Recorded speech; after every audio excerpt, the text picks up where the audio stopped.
જય સદારામ બાપા, જય ઓગડ બાપજી.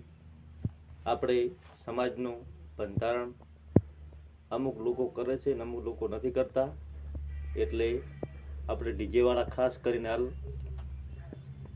ડીજે કે ચાલુ રાખો પણ ના ચાલે ભાઈ.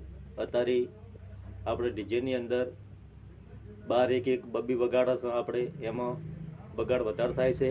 એટલે સમજો ભાઈ, પાલનમાં રહો તો સફળ થાશો. અને બધાએ તો મિટિંગો કરવા જાય ને અત્યારે તો જો કપડાવાળા મિટિંગો કરે, કરિયાણાવાળા કરે, પછી વહાણાવાળા કરે. ટોટલ જે આપણે લગ્ન પ્રસંગમાં ટોટલ જે ચાલતું હોય ને એ તો ટોટલ મિટિંગો કરી શકે. એ કેમ ભાઈ નહીં કરતા?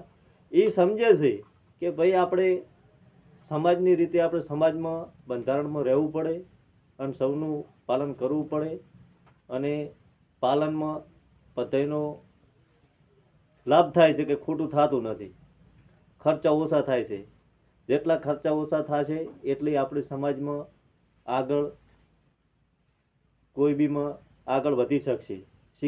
શિક્ષણમાં વધી શકશે, ધંધામાં વધી શકશે, કોઈ બીમાં ધંધામાં વધી શકશે. પછી આપણે કોઈ બીને ભાઈને વિનંતી કરું છું કે બંધારણમાં રહો અને અમનમાં રહો તો સારું રહેશે.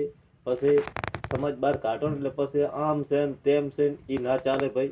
એ બધું ખોટું છે. અને ઓગડા બાપની સાક્ષીમાં છે, ઓગડ બાપજી કોઈને છોડતો નથી અને સદારામ બાપે કોઈને છોડતા નથી.